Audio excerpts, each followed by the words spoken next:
In the Bible, we find one of the most beautiful appeal from God.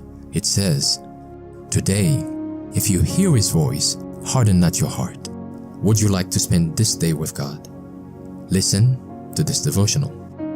This Day with God, a devotional by Ellen G. White. Work, a blessing.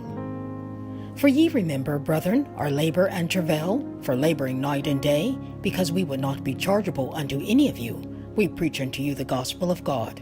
1 Thessalonians 2, verse 9. Though Paul sat, a diligent student at the feet of Gamaliel, he also learned a trade.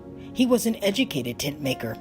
It was the custom among the Jews, the wealthy as well as the poor classes, to train their sons and daughters to some useful employment, so that should adverse circumstances come, they would not be dependent on others, but would have educated ability to provide for their own necessities. They might be instructed in literary lines, but they must also be trained to some craft. This was deemed an indispensable part of their education. The testimony of Paul and Aquila is that, by their occupation, they were tent makers.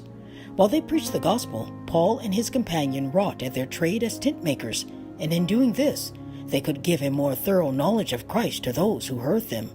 They labored that they might obtain means for support. In Corinth, Paul, had lived and labored with Aquila and Priscilla, instructing them more perfectly in the truth. The great apostle was not ashamed or afraid of work, and he did not treat this subject as in any way lowering to his work in the ministry. The custom of supporting men and women in idleness by private gifts or church money encourages them in sinful habits, and this course should be conscientiously avoided. Every man, woman, and child should be educated to do practical, useful work.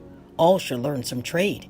It may be tent making, or it may be business in other lines, but all should be educated to use the members of their body to some purpose, and God is ready and willing to increase the adaptability of all who will educate themselves in industrious habits. If a man in good physical health has property and has no need of entering into employment for his own support, he should labor to acquire means that he may advance the cause and work of God.